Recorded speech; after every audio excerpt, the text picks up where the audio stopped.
Box office पे झाट आपने कुछ उखाड़ना है। From a man to a woman, इतनी दूर की सोची थी। सेक्स करने की ऑफर करता है। आपका कद छोटा है, मेरे लिए प्रार्थना करना। मुंबई ख्वाबों का शहर है। लोग आपको इसलिए भी रिजेक्ट कर देते हैं अपने बीवी और बच्चे का पेट भरने के लिए। आप कोई वाटर बॉय हो या कोई क्लीनर हो, wanders on the street, beg and earn money. मुझे समझ में नहीं आ रही कि hey everyone, the dark night is here.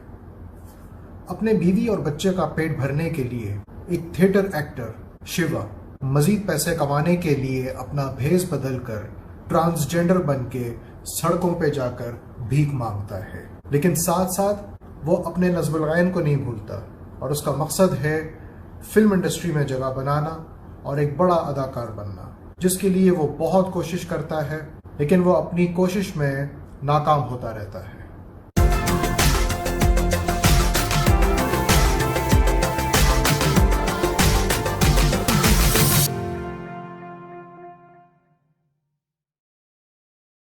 Ardh is a Z5 exclusive and visibly a low-budget film where the heart and soul of the film are in the right direction, as well as Rajpal Yadav's brilliant performance.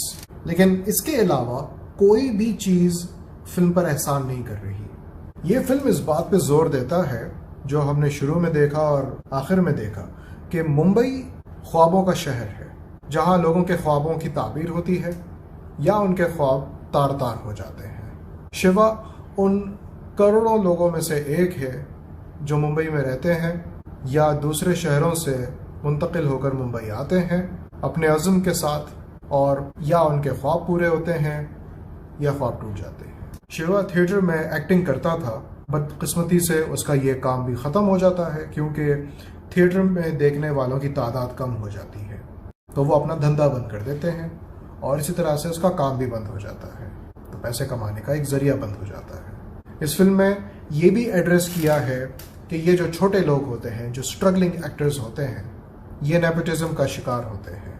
बड़ी मुश्किल से ज़िंदगी में एक chance मिलता है और उनको एक किरदार प्ले करने का मौका मिल रहा होता है किसी बड़ी फिल्म में, या कोई बड़ा रोल मिल रहा होता है, और फिर एकदम से कॉल आती है कि मेरे बेटे को या मेरी बेटी को ब्रेक दे दो, और फिर वो जो भी एजेंट है वो माजरत करते हैं और वो चांस उनके हाथ से निकल जाता है।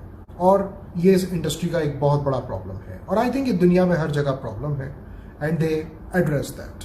फिल्म में ये भी दिखाया है कि ऑडिशंस के वक्त ये स्ट्रगलिंग एक्टर्स पर क्या मुश्किल वक्त गुजरता है, किस जिल्लत से गुजरते हैं। वहाँ का जो स्टाफ है वो आपके बारे में ये सोच रहा होता है कि आप कोई वाटर बॉय हो या कोई क्लीनर हो, कोई छोटा मोटा काम चाहिए, ना तो कि आप यहाँ एक्टिंग के लिए ऑडिशंस देने आए हो। लोग आपको इसलिए भी रिजेक्ट कर देते हैं क्योंकि आपका कद छोटा है। फिल्म के बीच में ये दिखाया है कि शिवा ट्रांसजेंडर के गेटअप में बस स्टॉप पे खड़ा होता है। ऐसे में एक बंदा जो इंटरव्यू देने के लिए जा रहा है वो उसको पैसे देता है और कहता है कि मेरे लिए प्रार्थना करना। शिवा उन पैसों को देखता है और उसके माइंड में ये बात आती है कि शायद ऊपर वाले ने एक इशारा दिया है, अगर थिएटर का काम ख़त्म हुआ so what, maybe this is the way. So he disguises himself every day, wanders on the street, beg and earn money. ठीक इसी तरह का सीन फिल्म के आखिर में आता है, जिसमें एक रिक्शे वाला उसका हाथ पकड़कर सेक्स करने की ऑफर करता है, विच ही रिफ्यूजेस। फिर मुझे ये लगा कि may be this is going towards the same track, कि शायद फिल्म का इख्तिताम कुछ यूं होगा कि इतनी नाकामियों के बाद he will give up on his acting and settle his mind to sell his body as a transgender sex worker. This could have been one of the most tragic conclusions of any Bollywood film in recent years. But like I said before, Bollywood में अक्सर फिल्मों को and करना नहीं आता। They don't know how to give a technically fitting conclusion. मुझे नहीं पता कि हिदायतकार पलाश मुच्छल ने इस नज़रिए के साथ इस फिल्म को यूं पेश किया जो मैं आपको बताने लगा हूँ। मेरे भाई वासे ने एक बड़ी ही दिलचस्प किस्म की बात पे गौर किया, और वो ये कि जब फिल्म में शिवा को स्ट्रगल करते हुए दिखाते हैं, तब फिल्म का गाना है जिंदगी, उसका मेल वर्जन सोनू निगम गाता है।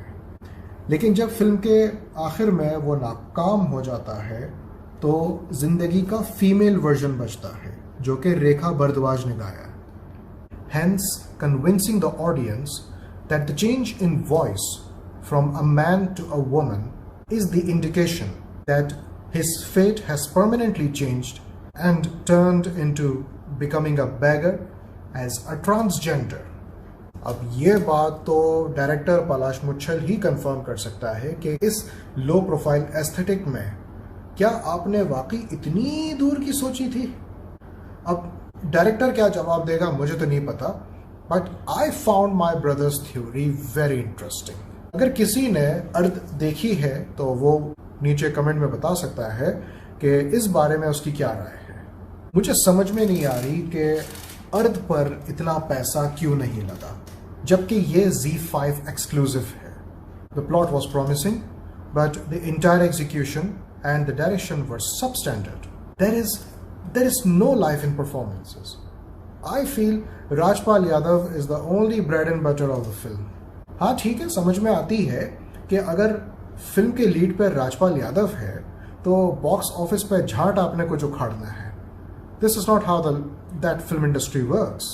But that film doesn't deserve to be such low scale at all, being under Z5 banner. Z5 could have done some favor with a very good story and a struggling screenplay, but they didn't.